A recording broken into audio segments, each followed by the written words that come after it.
Hello everyone. Today we are going to discuss a very interesting topic of acute rheumatic fever. Although this manifestation is known to us, but its complications, or we can say that this fever as such does not impact two major health issues, but the complication and after effects that we see after such type of rheumatic fever are worth noticing. So let us start our discussion with acute rheumatic fever. So how do you define it? Rheumatic fever is an immunological disorder that follows infection of pharynx by group A beta hemolytic streptococci. So this would be further referred as GAS, that is group A streptococci, and its complete name is group A beta hemolytic streptococci. So it's an immunological disorder which is followed by this infection. It is a infectious, non-suppurative sequel of streptococcal pharyngitis and occurs 10 days to several weeks after the attack of sore throat. So what will happen here is initially we need to look into the history of the patient for presence of sore throat. Now, if we have this positive history of sore throat, now we'll see a non-infectious, non-suppurative sequel of this sore throat. And this sore throat was caused by group A beta hemolytic streptococci. Now, speaking for its epidemiology, the age group that it affects the most is 5 to 15 years. Gender incidence is equal in male and female. So there is no differentiation or any particular sex for choice. Mitral valve disease and chorea are common in females, and aortic valve involvement is common in males. So here's a hint.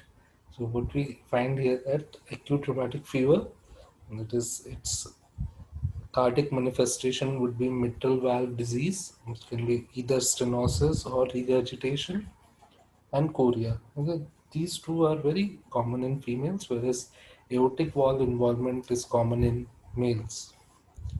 Its prevalence per thousand is only 0.6 and attack rate is 0.3 to 3% in children who are not treated or ineducatedly treated. So if we are not giving them proper treatment, the chances of incidence of development of acute rheumatic fever post beta hemolytic streptococcal infection is 0.3 to 3%. Now, some predisposing factors like low socioeconomic status, overcrowding, poor nutrition, poor hygiene, these conditions will actually promote the recurrence of sore throat from group A beta hemolytic streptococci, and also a genetic predisposition of certain HLAs,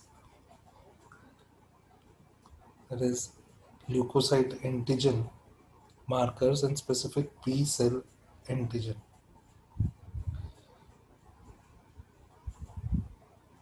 So these can be the epidemic risk factor associated. Now we need to look into the incidence of rheumatic fever is in decline. What is the reason? Because we have a high coverage of antibiotics now available. Better housing facilities has been provided. Economic and health status of people has improved markedly. Decrease in bacterial virulence, easy access to medical care, and group A streptococci prevalence has shifted from rheumatogenic to non-rheumatogenic causes.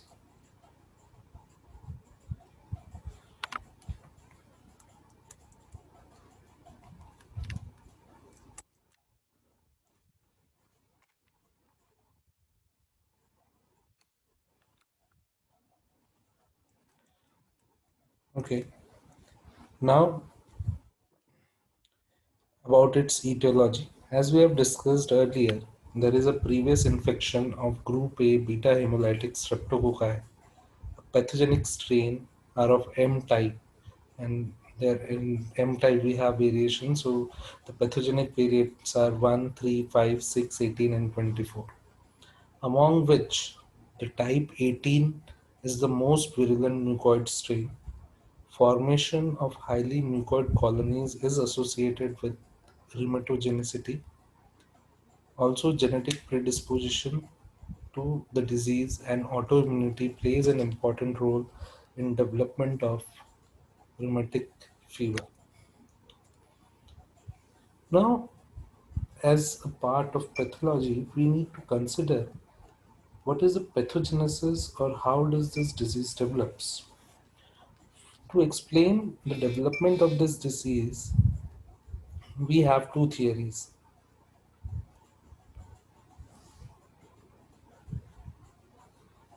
One is the cytotoxic toxicity theory and other is immune mediated pathogenesis theory. Now let us consider each one of them. First, let us talk about cytotoxicity theory. A group A streptococci toxin may be involved in the pathogenesis of acute rheumatic fever and rheumatic heart disease. Like streptolysin O has a direct cytotoxic effect on mammalian cell in tissue culture. So experimentally this has been proved that in vitro play that streptolysin O produced by the streptococci has a direct cytotoxic effect on the tissue culture. Also, drawback of this theory is that inability to explain the latent period between group A streptococci pharyngitis and onset of acute rheumatic fever. So, see, on one hand, we do get assured that due to streptolysin O, that is one of the toxin released from the streptococci, is capable of producing harmful effect on the tissue. On the other hand, we are unable to explain that when this cytotoxic could be released at the time of pharyngitis, or the person when he is suffering from acute pharyngeal streptococci infection, the cytotoxic would be released at that very moment. Then why is there a gap in the presence of pharyngitis and the appearance of acute rheumatic fever? The other theory is immune mediated pathogenesis, where clinical similarity of acute rheumatic fever to other illness produced by immunopathogenic process. This explains the latent period between gas pharyngitis, that is group A streptococci pharyngitis, and acute rheumatic fever. So here we have a plus point that with this theory we can explain how are this phenomena of pharyngitis and acute rheumatic fever associated. So immunological cross reactivity between group A streptococci component, M protein, protoplasm membrane, cell wall group A carbohydrate, capsular hydrogenate, and specific mammalian tissue. So what are we understanding? That as the components of group A streptococci do react with our immune system, they produce a reactive substance, and that might get deposited in different parts of the body. More support for autoimmune phenomena, that is a type of type 2 hypersensitivity reaction. During streptococci infection, antigen presenting cell present bacterial antigen to helper T cell. Let us follow this step by step. During the streptococci infection, that is during the pharyngitis, antigen presenting cells present bacterial antigen to helper T cell. This is a normal immunological reaction against antiforeign particle. These T helper cell then activate B cell to induce production of antibodies against the streptococcal cell wall. quite evident. These antibodies can now also interact with other cell in the body, for example, myocardium or joint, producing the symptoms responsible for acute rheumatic fever. Now, this seems to be logical that in response to the foreign particle present, that is the streptococci, our body will make some antibodies, and these antibodies may have tendency to react with other tissues in our body. Now, let us talk about its clinical manifestation. It is commonly said that rheumatic fever bites the heart, licks the joint, and kicks the brain. Quite interesting to understand. Bites the heart, licks the joint, and kicks the brain. Usually, the symptoms occur 1 to 5 weeks after an initial attack of pharyngitis. History preceding sore throat is present in 50% people. Fever, anoxia, lethargy, malaise may be present. Family history of rheumatic fever is often positive.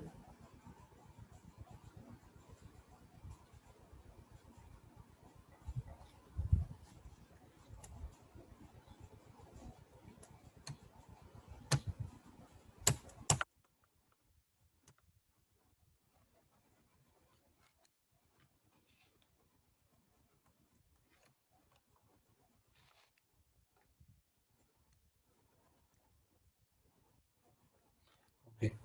Now we have regarding its clinical manifestation, we have certain criteria that is known as the Jones criterion, where we have divided the clinical manifestation into uh, class two varieties, or we have made a classification in two main types.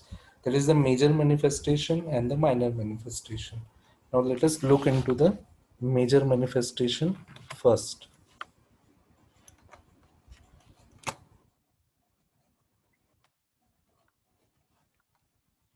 So the major manifestation are arthritis, carditis, chorea, erythema, and subcutaneous nodules. So we can have a mnemonic for remembering it. That is excess, ACCESS. Excess can be one of the mnemonic for understanding the major manifestation. Also, we have certain minor manifestations like clinical, the arthalgia, that is joints, pain in joints, fever. Laboratory features like elevated aqueous phase reactant ESR and C-reactive protein may be raised. Polymorph nucleoside leukocytes is available, and on ECG we have prolonged PR interval.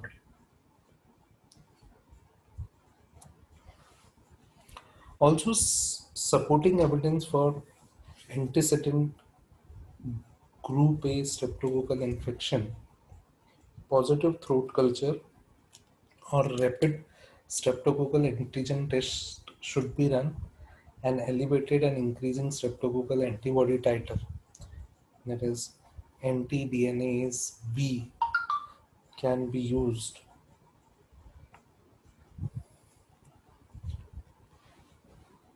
Revised Duckett-Jones criteria, and it's let us see further what evidence do we have.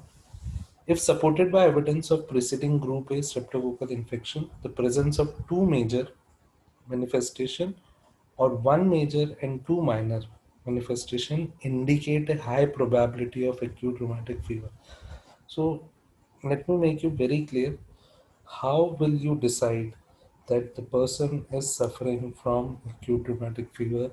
For that, as I will show you in the previous slides, this is the major manifestation and these are the minor manifestations. So either two major alone will make the deal, or one major with two minor will give you a confirmed diagnosis that acute rheumatic fever is present. Now, special circumstances in which the diagnosis of acute rheumatic fever can be made without strict adherence to Jones criteria. So it's not necessary that you be sticking to Jones criteria only, but yes, majority cases you have to stick to Jones criteria. But there might be some exceptions, like in the case of chorea, may occur as the only manifestation of acute rheumatic fever. So other causes or other effects should be ruled out. Also, indolent carditis, insidious or late onset carditis. Patient comes to medical attention months after the onset of acute rheumatic fever, and rheumatic fever recurrence in the presence of a documented right heart disease when the presence of one criteria rheumatic heart disease, sorry, not right heart disease, this is rheumatic heart disease, even the presence of one criteria and the presence of supportive evidence on the previous streptococcal infection suggests recurrence. That is, we are getting recurrently the episodes, or we are confirming that streptococcal infection was present. So that will give you confirmation that yes, that's although we are not considering the Jones criteria of two major, one minor, or one major, two minor. So that even after ignoring that, if we have these conditions, we can say yes, it's rheumatic heart fever. Now, how do we apply the Jones criteria? For the first episode of acute rheumatic fever, if we have two major or one major or two minor, plus supportive evidence of previous streptococcal throat infection would be enough. And in case if we have recurrence of acute rheumatic fever in patient without established heart disease, what we'll need is two major or one major and two minor criteria plus supportive evidence for previous streptococcal throat infection. And in recurrence of ARF in patient with established heart disease, we only need two minor criteria plus supportive evidence of previous streptococcal throat infection. So if there is an established heart disease, that is one of the criteria plus two minor criteria. So that's overall, you can catch your ear from anywhere. So it's one minor, one major, two minor, or two major would be required. Also, in cases with rheumatic chorea and insidious onset of rheumatic carditis, so if both are present, that is your chorea and no requirement of other major manifestation or supportive evidence, chronic valve lesion of RHT do not require any other criteria to diagnose as rheumatic heart disease, or two major manifestation are always stronger than one major plus two minor manifestation. This is how we apply the Jones criteria. Also, arthalgia or prolonged PR interval cannot be used as a minor manifestation when using arthritis and carditis, respectively, as a major manifestation. So, it this is based on a combination. So, if arthalgia and prolonged PR interval, which are supposed to be minor criteria, you cannot consider them because already in major criteria you are using arthritis and carditis. So arthalgia and prolonged PR interval are actually manifestations of arthritis and carditis.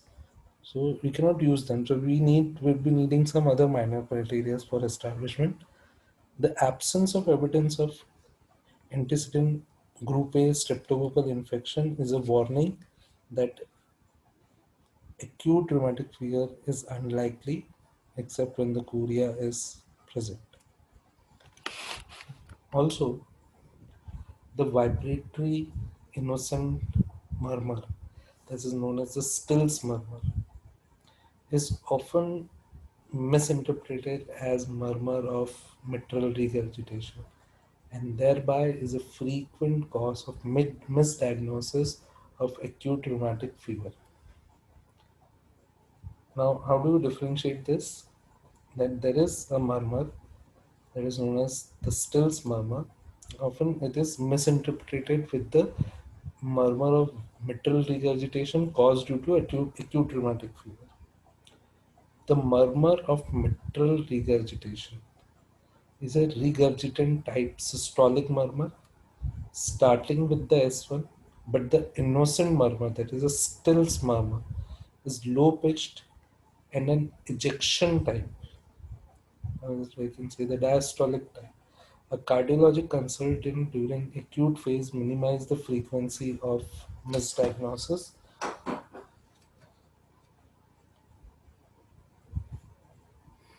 The possibility of early suppression of full clinical manifestation should be sought during the history taking. Subtherapeutic doses of aspirin or salicylate containing analgesics may suppress the full manifestation.